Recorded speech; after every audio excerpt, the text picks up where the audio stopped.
ഹരി ഓം. നാരായണീയം ദശകം 35 ആറാമത്തെ ശ്ലോകം മുതൽ. സൗമിത്രിസ്ത്വത്ര ശക്തി പ്രഹൃതിഗളദസുർ വാതജാനീത ശൈലഘ്രാണാത് പ്രാണാനുപേതോ വ്യകൃണുത കുസൃതി ശ്ലാഘിനം മേഘനാദം മായാക്ഷോഭേഷു വൈഭീഷണവചനഹൃതസ്തംഭനകുംഭകർണം സംപ്രാപ്തം കമ്പിതോർവീതലം അഖിലചമോ ഭക്ഷിണം വ്യക്ഷിണോസ്ത്വം. സൗമിത്രിസ്ത്വത്ര ശക്തി പ്രഹൃതി ഗളദസുർ വാതജാനീത ശൈലഘ്രാണാത്. അവിടെ ഒന്നിച്ച് വായിക്കുക. പ്രാണാനുപേതോ വ്യകൃണുത കുസൃതി ശ്ലാഘിനം മേഘനാദം മായാക്ഷോഭേഷു വൈഭീഷണ വചന ഹൃതസ്തംഭന കുംഭകർണം.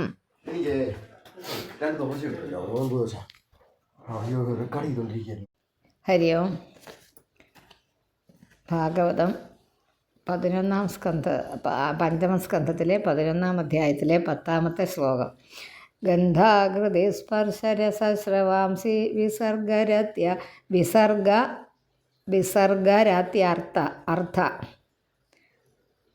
വിസർഗ രതി അത്യർത്ഥ എന്നാണ് വാക്കുകൾ.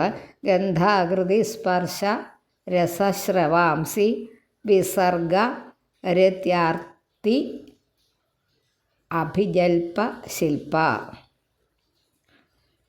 വിസർഗരത്യർത്ഥി അർത്ഥി രതി കൊണ്ട്, രതിയുടെ എന്നുള്ള അർത്ഥമാണ് രതി. അർത്ഥി ഗമനം, അഭിജൽപ സംഭാഷണം എന്നൊക്കെയാണ്. ഗന്ധാകൃതി സ്പർശ രസശ്രവാംസി വിസർഗ രതി എന്ന കേട്ടോ. വിസർഗരാത്തിയല്ല, വിസർഗ കഴിഞ്ഞിട്ട് 2 കുത്തിടുക. എന്നിട്ട് രാ തന്നെ രാ ശരിയായിട്ട് ടിക്ക് ചെയ്യുക രായൽ. കാരണം രതി എന്നുള്ള വാക്കാണത്. രതി അർത്ഥി രതി അർത്ഥി അഭിജൽപ ശില്പ. കിട്ടിയല്ലോ വാക്കുകൾ. ഏകാദശം സ്വീകരണം മമേതി ശയ്യാമഹം ദ്വാദശമേക ആഹു പറയുന്നു.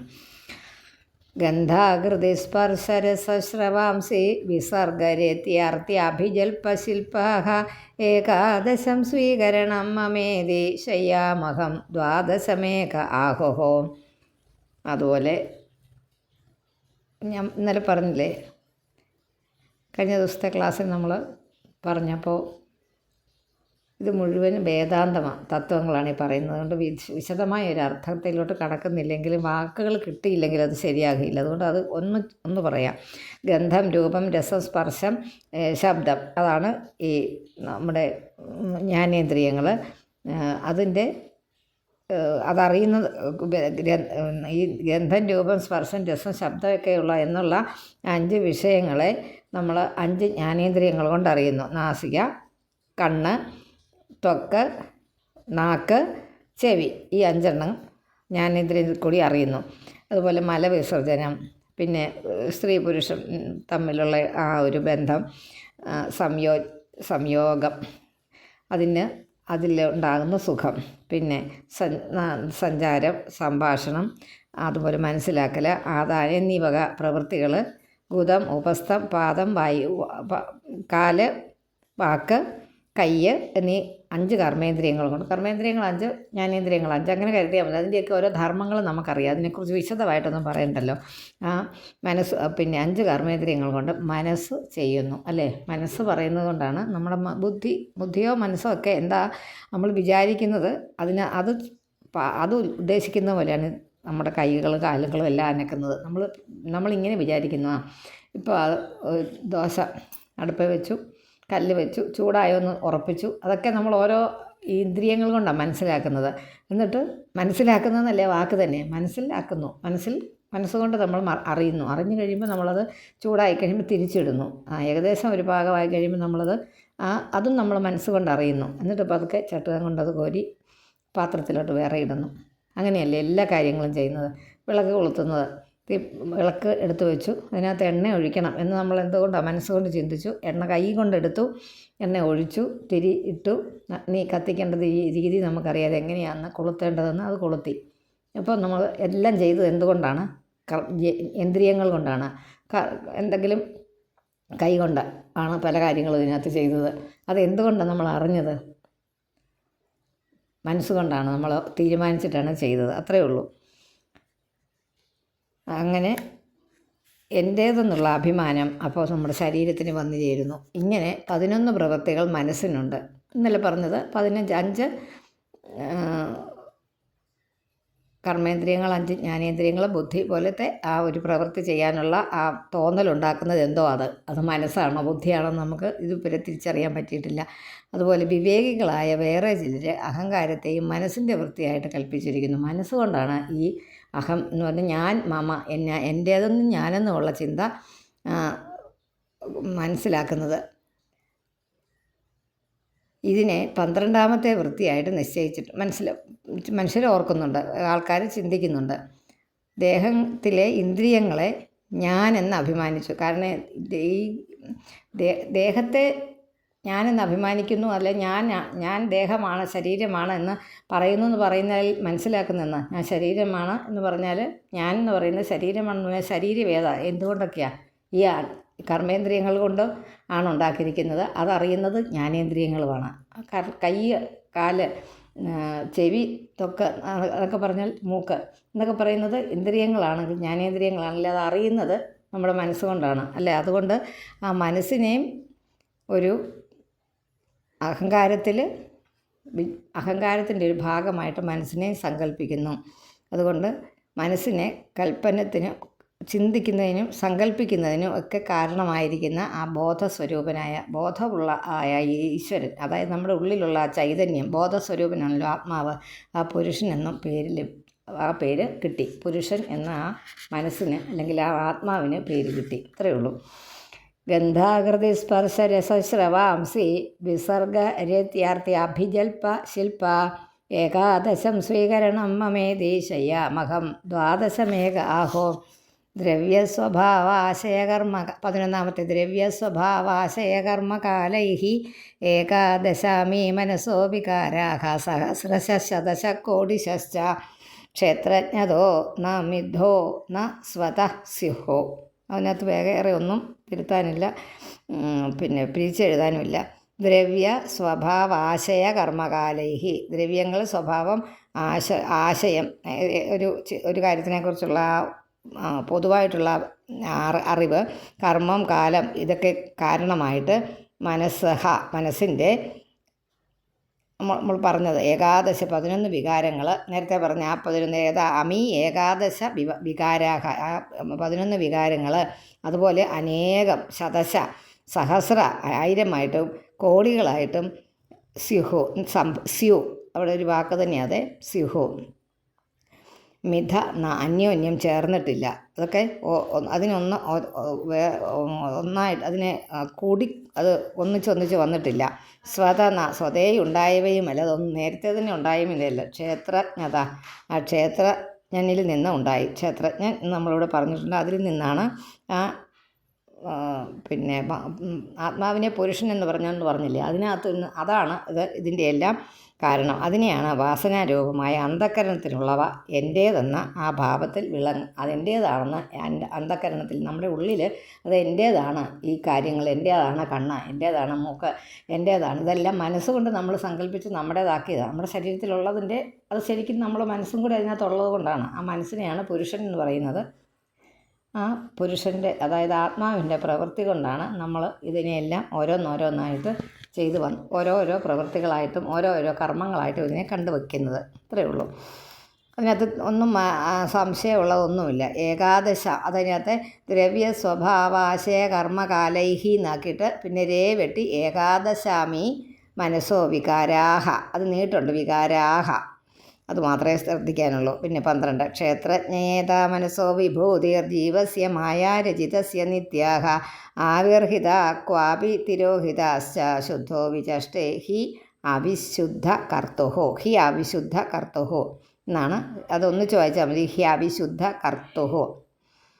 ശുദ്ധമായ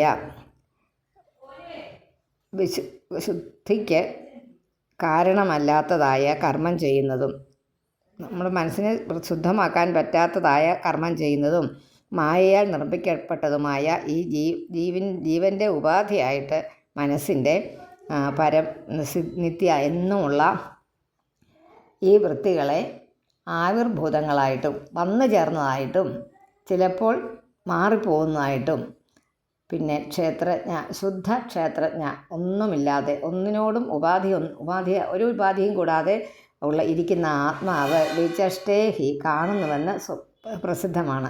അത് അത്രയും അങ്ങനെ മനസ്സിലാക്കുക. വേറൊന്നും അതിനകത്ത് പറയുന്നില്ല.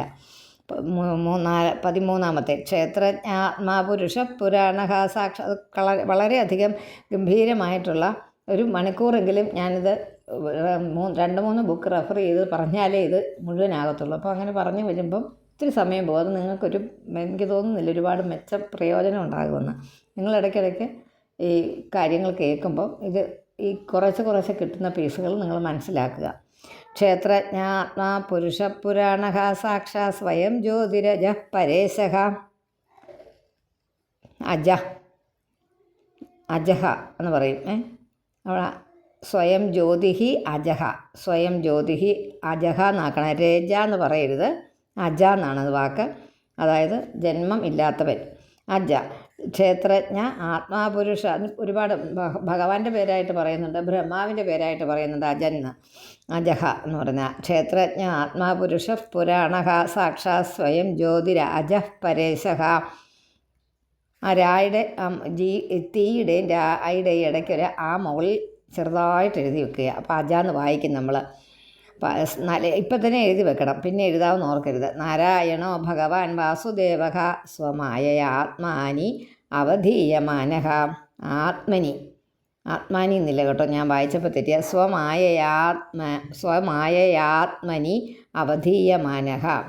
ക്ഷേത്രജ്ഞ ആത്മാപുരുഷ പുരാണ സാക്ഷാ സ്വയം ജ്യോതിരാജഃ പരേശഃ. നാരായണോ ഭഗവാൻ വാസുദേവഃ സ്വമായയാത്മന്യവധീയമാനഃ.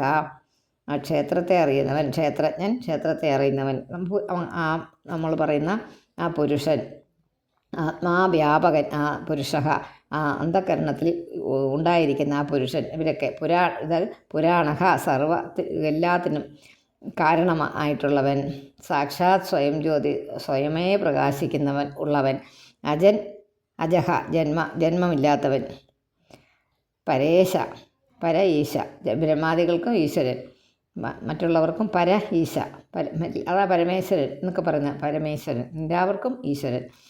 നാരായണ ജീവസമൂഹത്തെ വ്യാപരിക്കുന്നവൻ, ഭഗവാൻ 8 ഐശ്വര്യങ്ങളോടും കൂടിയവൻ ആരാണോ അയാൾ ഭഗവാൻ. ആ ഭഗവാൻ ഐശ്വര്യപൂർണനായ ഭഗവാൻ, 8 ഐശ്വര്യങ്ങളോടും കൂടിയ ഭഗവാൻ. വാസുദേവഃ സർവഭൂതങ്ങൾക്കും ആശ്രയഭൂതനായ വാസുദേവൻ സ്വശക്തി കൊണ്ട്, മായ കൊണ്ട് ആത്മനി ജീവനിൽ അവധീയമനാവസ്ഥ സ്ഥിതി ചെയ്യുന്നു. യഥാ അനില സ്ഥാവര ജംഗമാനാം ജംഗമാനാം നാക്കുക, പിന്നെ മാ വെട്ടിയിട്ട് ആത്മസ്വരൂപേണ നിവിഷ്ട ഈശേതയേവം പരോ ഭഗവാൻ വാസുദേവഃ ക്ഷേത്രജ്ഞ ആത്മേദമനുപ്രവിഷ്ടഃ.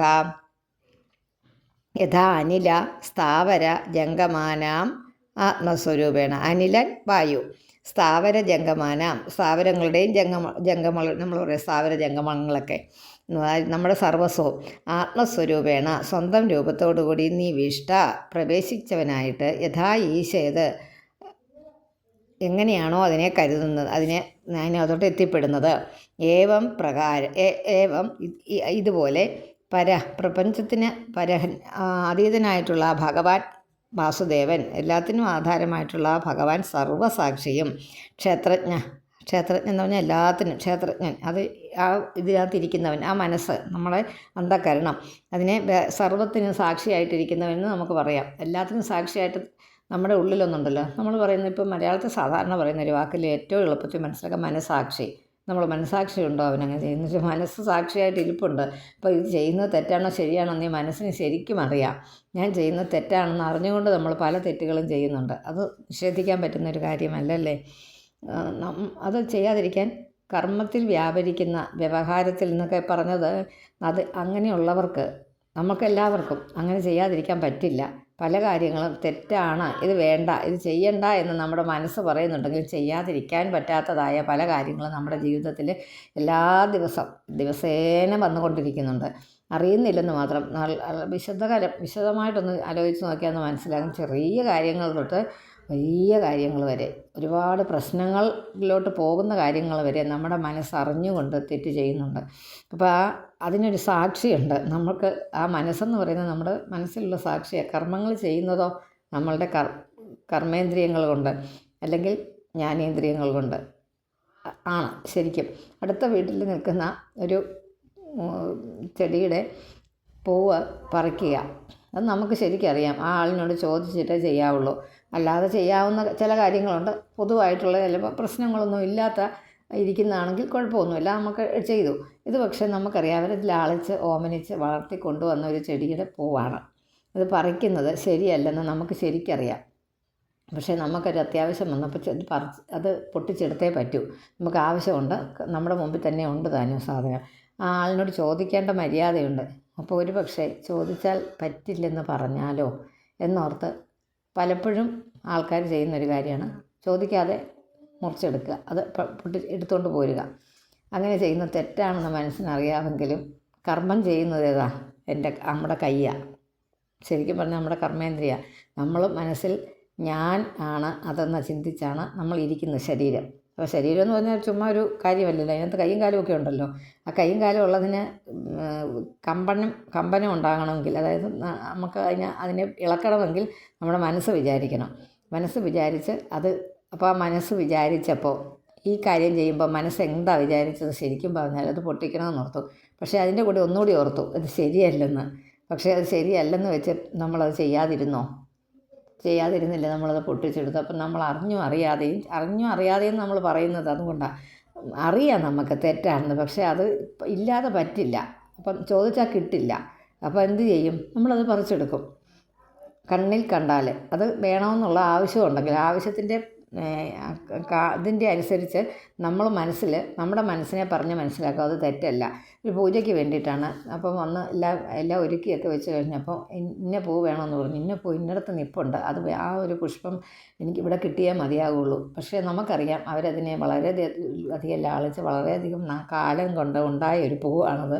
അല്ലെങ്കിൽ എന്തെങ്കിലും ഒരു സാധനം, ഒരു ദ്രവ്യം, അത് പൂവാണെങ്കിലും ഫലമാണെങ്കിലും അത് ഈ ആവശ്യത്തിന് നമുക്ക് വേണം തരും. നമുക്ക് ഒരു വിധത്തിൽ അത് ആ സമയത്ത് അവിടെ കിട്ടാനും ഇല്ലെങ്കിൽ നമുക്ക് ചോദിച്ചാൽ കിട്ടുകയില്ലെന്ന് ഉറപ്പുമുണ്ട്. അങ്ങനെയും കൂടി ഉണ്ട്.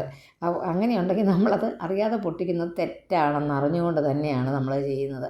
പക്ഷേ നമ്മളതിനെ നമ്മുടെ മനസാക്ഷിക്ക് അറിയാതെ തെറ്റാണെന്ന് അതിന് നമ്മൾ എന്താ ചെയ്യുന്നത് പരിപാടി? നമ്മളപ്പം മനസ്സുകൊണ്ട് നമ്മളതിനെ ശരിയാണെന്ന് വിചാരിപ്പിക്കും അല്ലേ?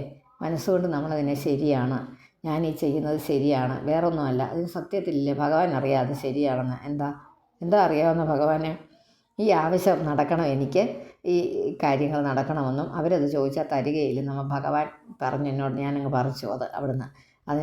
അതിന് നമ്മൾ കണ്ടുപിടിക്കുന്ന മാർഗ്ഗങ്ങളാണ് ഇതൊക്കെ. ഇത് ആവശ്യമാണെന്നും അതുകൊണ്ട് ഇതെല്ലാം അറിയാം ഭഗവാൻ അതിനൊരു നമ്മൾ തെറ്റല്ല ചെയ്യുന്നതെന്ന്. ഇവിടെ പറയാൻ വേറെ വിഷയമൊന്നുമില്ല. തെറ്റല്ല ചെയ്യുന്നതെന്ന് നമ്മൾ മനസ്സിനെ പറഞ്ഞ് വിശ്വസിപ്പിക്കുക.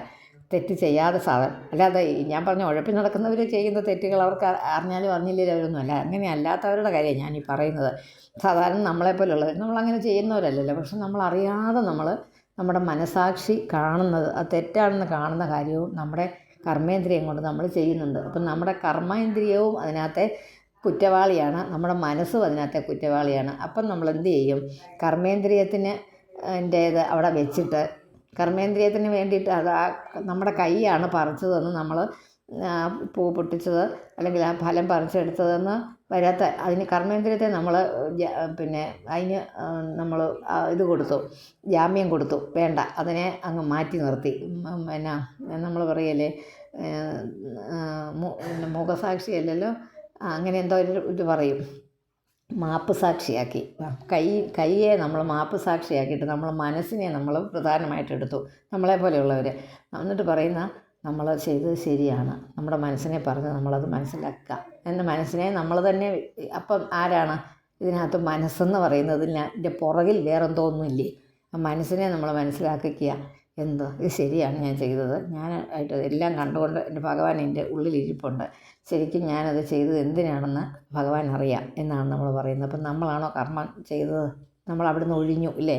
ഞാനാണെന്നുള്ള ഞാനെന്നുള്ളത് നമ്മളവിടുന്ന് മാറ്റിയിട്ട് അത് ഭഗവാനിലേക്ക് മാറ്റി വെച്ചു.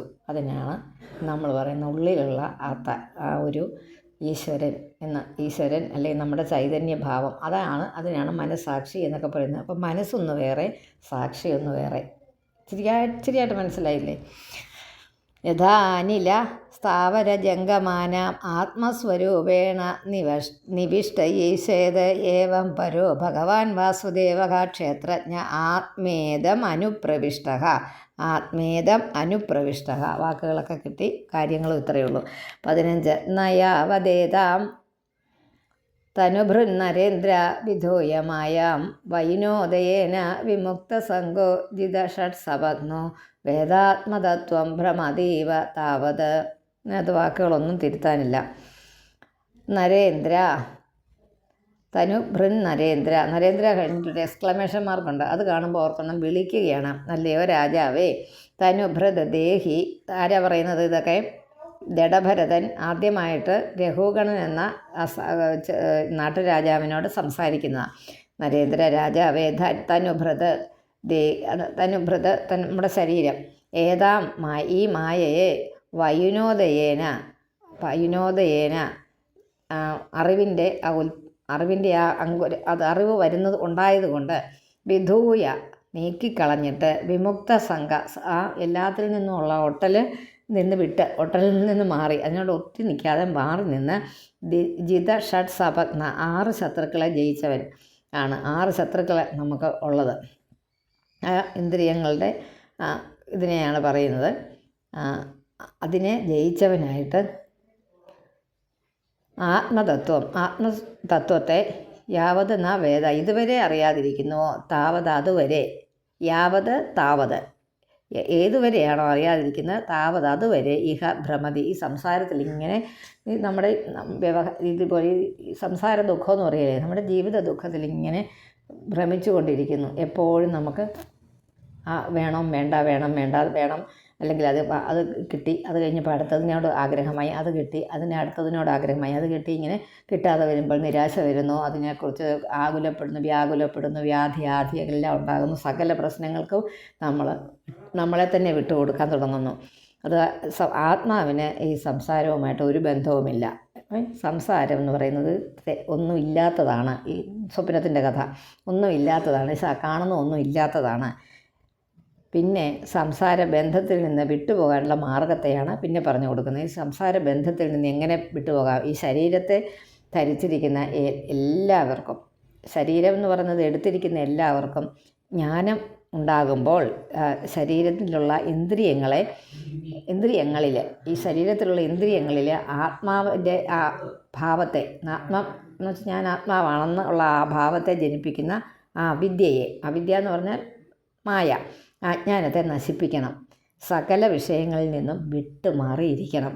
കാമ മുതലായ 6 വൃത്തികളാണ് ആത്മസ്വരൂപത്തെ മറയ്ക്കുന്ന ശത്രുക്കൾ. ആത്മസ്വരൂപം നമ്മളിലുണ്ടെന്നുള്ളത് നമ്മൾക്കറിയാൻ പറ്റാതെ വരുന്നത് ഈ 6 വൃത്തികളാണ്. അവയെ നമ്മൾ ജനിക്കണം. അത് സത്ത് ചിത്ത് ആനന്ദ സ്വരൂപമായ ആത്മാവിനെ മുഴുവനായിട്ട് മനസ്സിലാക്കണം. ആ ആത്മസ്വരൂപം എങ്ങനെയുള്ളതാണ്? സച്ചിത് ആനന്ദം. സച്ചിദാനന്ദമാണ്, സത്തായിട്ടുള്ളതാണ്, ചിത്തായിട്ടുള്ളതാണ്, ആനന്ദമയമാണ്. എപ്പോഴും എവിടെയും എല്ലായ്പ്പോഴും എന്നും ഒരേപോലെ എന്നുള്ളതാണ് ആചാര്യന്മാർ പറഞ്ഞ്. എന്നും എപ്പോഴും നിലനിൽക്കുന്നതുമാണ്. അത് ഒട്ടും മാറാതെ ഇരിക്കുന്നു. അതിന് മാറ്റമേ സംഭവിക്കുന്നില്ല. നമ്മുടെ ശരീരത്തിന് മാറ്റം സംഭവിക്കുന്നുണ്ട്. ഉണ്ടായ അന്നത്തെ പോലെയാണ് ഇപ്പോൾ ഇരിക്കുന്നത്. അത് നമ്മൾ അറിയുന്നുണ്ടോ? നമ്മൾ കുറേശ്ശെ അറിയുന്നുണ്ട്, നമ്മൾ അറിയുന്നേ ഇല്ല. നമ്മളെ കാണുന്നവരും അറിയുന്നില്ല, നമ്മുടെ അച്ഛനമ്മമാരും അറിയുന്നില്ല. അത് എപ്പോഴാണ് മാറിയെന്ന്, ഒരു ദിവസം കൊണ്ടാണോ മാറിയതല്ല, പല ദിവസം കൊണ്ടാകുമ്പോൾ നമ്മളതിന് ഒരു പ്രത്യേകതയും കാണുന്നില്ല. നമ്മൾ കുഞ്ഞുങ്ങളെ വളർത്തുമ്പോൾ നമുക്കറിയാതെ, പ്രത്യേകിച്ച് അമ്മമാർക്ക്, നമ്മൾ ഇപ്പോൾ വളർത്തി കൊണ്ടുവന്ന ജനിച്ച ഉടനെ കണ്ട കുഞ്ഞിനെ എന്നാണത് മാറിയതെന്ന് നമുക്കിപ്പോൾ പറയാൻ പറ്റുമോ? നമുക്ക് മനസ്സിലാകത്തില്ല, ഒരിക്കലും അത് മനസ്സിലാകത്തില്ല. സച്ചിദാനന്ദ രൂപമായ ആത്മാവിനെ അറിയുന്നു. ഏത് കാലം വരെ ഈ അറിവ് ഇല്ലാതെ വരുന്നോ, അത് അറിയുന്നിടം വരെ ജീവൻ ഈ സംസാരത്തിൽ ഓരോ ശരീരങ്ങളിൽ എടുക്കുകയും പിന്നെയും ജനിക്കുകയും അവയെ ഉപേക്ഷിച്ച് പിന്നെ സ്വർഗത്തിൽ നരകത്തിൽ ഒക്കെ ഇങ്ങനെ പ്രവേശിച്ച് ചുറ്റിത്തിരിഞ്ഞുകൊണ്ടിരിക്കുന്നു. പുനരഭി ജനനം, പുനരഭി മരണം, പുനരഭി ജനനി ജഠരേ ശയനം, ഇങ്ങനെ നടന്നുകൊണ്ടിരിക്കുന്നു. അത്രയേ ഉള്ളൂ. 2 ശ്ലോകം കൂടിയുള്ളൂ. നയാവദേതന്മന ആത്മലിംഗം സംസാര താപാവപനം ജനസ്യ യത് ശോകമോഹാമയം രാഗലോഭ വൈരാനുബന്ധം മമതാം വിധത്തെ. ആത്മാവ് ന യാവദേതന്മന, ഏതത് മന, യാവദേതത് മനഃ, ജനസ്യ മനസ്സ് ആത്മലിംഗം സംസാര താപാവപനം ജനസ്യ, സംസാര താപാവപനം, സംസാര ദുഃഖത്തിങ്ങളെ ജനിപ്പിക്കുന്ന താപാവപനം ആ കൃഷസ്ഥലമാണ്. യാവത് വേദ, ഏത് വരെ അറിയുന്നില്ലയോ, താവത് അതുവരെ, മുമ്പേ പറഞ്ഞത്, ഇഹ ഭ്രമതി, സംസാരത്തിൽ ഇങ്ങനെ ചുറ്റിത്തിരിഞ്ഞുകൊണ്ട്. അതിനെ ഒന്നുകൂടെ ഒന്ന് പറഞ്ഞതേ ഉള്ളൂ, ആ ശ്ലോകത്തിൻ്റെ തന്നെ വേറൊരു രീതിയിൽ പറഞ്ഞതേ ഉള്ളൂ ഈ കാര്യം കേട്ടോ. മമത, എൻ്റേതെന്ന ഭാവത്തെയും മിഥത്തെ ഉണ്ടാക്കി തീർക്കുന്നു. മമത മിഥത്തെ, എൻ്റേതാണെന്നതെല്ലാം നമ്മൾ വെച്ചിരിക്കുക, ഇതെല്ലാം എൻ്റേതാണെന്ന്. എൻ്റെയാണ് ശരീരം, എൻ്റെയാണ് കൈ, എൻ്റെയാണ് കണ്ണ് എന്ന്. യാവദേതത് മന ആത്മലിംഗം സംസാര താപാവപനം, ഒന്നിച്ച് വായിക്കണേ. ജനസ്യ യത് ശോക മോഹാമയ രാഗലോഭ വൈരാനുബന്ധം, ശോകം മോഹം, യത് ശോക,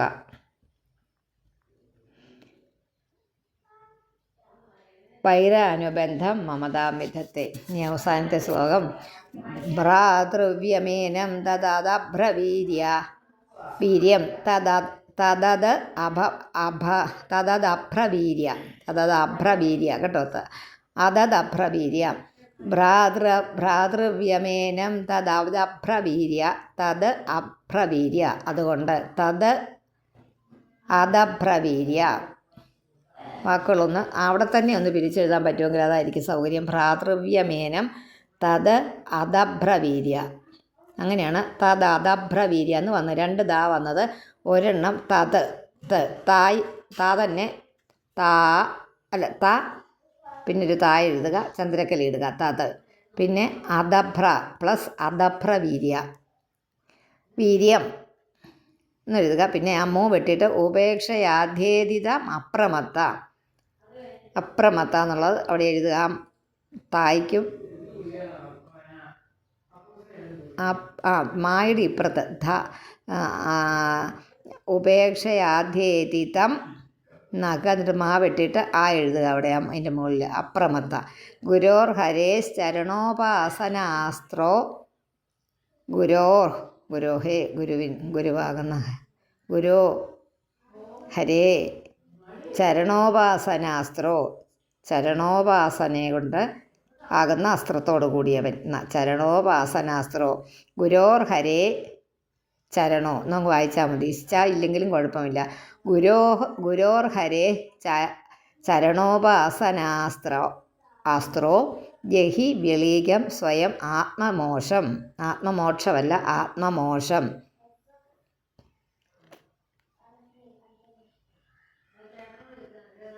എല്ലാം കിട്ടിയില്ലേ വാക്കുകൾ? ആത്മമോഷം, ആത്മാവിനെ മറച്ചിരിക്കുന്ന, സ്വയം ആത്മമോഷം, ഷായാണേ ഈ തത്വത. അതുകൊണ്ട് അതഭ്രവീര്യ, വളരെയധികം വർദ്ധിച്ചതായ ശക്തിയോടും ഉപേക്ഷ നിമിത്തം, അധ്യേദിതം ഉപേക്ഷയാ അധ്യേദിതം, നീട്ട് വന്നു അങ്ങനെയാണ്. ഉപേക്ഷയാ അധ്യേദിതം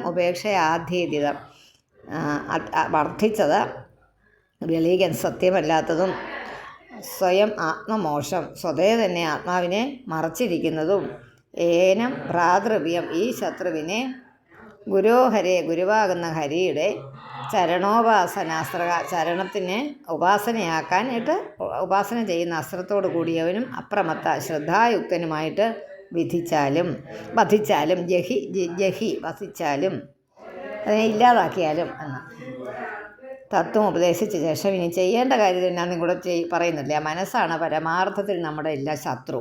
അതുകൊണ്ട് ആ ശത്രുവിനെ ഒന്ന് കാര്യമാക്കാതെ വിട്ടുകൊണ്ട് വല്ലാത്ത ശക്തി വർദ്ധിച്ചുമിരിക്കുന്ന ആ മനസ്സിന് സ്വതേ വലുതായ പരാക്രമ ശത്രുവിനുണ്ട്. അതുകൊണ്ട് സത്യത്തിൽ സ്വരൂപമല്ലാത്ത ഭൂതനാണ് ഈ ശത്രു.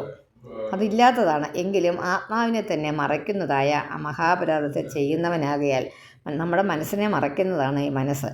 അതിനെ നശിപ്പിക്കുന്ന കാര്യത്തിൽ വളരെ ശ്രദ്ധ ഉള്ളവനായിരിക്കുക. അത് ഗുരുവാകുന്ന ആ ഭഗവാന്റെ പാദസേവക ആകുന്ന അസ്ത്രം കൊണ്ട്. അതാണ് പറഞ്ഞത് ഭക്തി. ഭഗവാന്റെ പാദസേവ ചെയ്യുന്നത് എന്താണോ അത് ഭക്തി. അതിനെയാണ് ഭക്തി എന്ന് വിളിക്കുന്നത്. പൂർണ്ണമായിട്ട് ഭഗവാനിൽ നമ്മൾ ആശ്രയിക്കുക. അതാണല്ലോ ഭഗവാന്റെ പാദം തൊടുക എന്ന് പറയുന്നത്. നമ്മൾ പൂർണ്ണമായിട്ട് ഞാൻ നിങ്ങളെ ആശ്രയിക്കുന്നു, ഭഗവാൻ ഞാൻ അടിയറവ് പറഞ്ഞിരിക്കുന്നു എന്ന് വെച്ചാൽ ഭഗവാനിൽ ഞാൻ മുഴുവൻ സമർപ്പിച്ചിരിക്കുന്നു. ആ ശത്രുവിനെ നിഗ്രഹിപ്പിക്കാൻ അല്ലെങ്കിൽ സാധ്യമല്ല നമ്മളാൽ, ഭഗവാനാലേ സാധ്യമുള്ളൂ. ഭഗവാനോട് പ്രാർത്ഥിക്കുക ഇതിൽ നിന്ന് നമ്മളെ രക്ഷപ്പെടുത്താൻ. അതുകൊണ്ട് ആ അസ്ത്രം സമ്പാദിച്ച്, ആ ഭക്തിയാകുന്ന അസ്ത്രം സമ്പാദിച്ച് ശത്രു സംഹാരം ചെയ്യേണ്ടതായ രാജാവ് അങ്ങയുടെ കർത്തവ്യമാണ്. അതാണെന്നറിയുക. ആ ബാഹ്യ ശത്രുക്കളെ ഇല്ലാതാക്കുന്നത് കൊണ്ടല്ല നമ്മുടെ ജന്മം സഫലമാകുന്നത്. അന്തരത്തിൽ ആന്തരികമായ ശത്രുക്കളായ ഈ ഇന്ദ്രിയങ്ങളെ നിഗ്രഹിക്കുക. അതായത് കാമാതിവൃത്തികളെ, ആഗ്രഹം അതിനെ ഇല്ലാതാക്കിയിട്ട് ആ ഗുരുവായ ഭഗവാനെ ആശ്രയിച്ചാലും എന്നാണ് ഞാൻ അവസാനം ഉപദേശിക്കുന്നത്. എന്തെങ്കിലുമൊക്കെ പറഞ്ഞു പോയാൽ പോരല്ലോ, ഇനി എന്തായാലും പരിഹാര മാർഗ്ഗമൊന്നും കൂടെ പറഞ്ഞു. ഭഗവാനെ ആശ്രയിക്കുക. എല്ലാത്തിനകത്തും പറയുന്ന ഇത്ര തന്നെ, ഭഗവാനെ ആശ്രയിക്കുക. അപ്പോൾ അതിന് വേണ്ടിയിട്ട് ശ്രമിക്കുക എന്ന് പറഞ്ഞ് അദ്ദേഹത്തിൻ്റെ ഉപദേശം ഉപസംഹരിക്കുന്നു. ഒന്നുകൂടെ വായിച്ചേക്കാം. ഭ്രാതൃവ്യമേനം തദബ്രവീര്യ ഉപേക്ഷയാധ്യേതിതമപ്രമത്തഃ ഗുരോർഹരേശ്ചരണോപാസനാസ്ത്രോ ജഹിവ്യളീകം സ്വയമാത്മമോക്ഷം.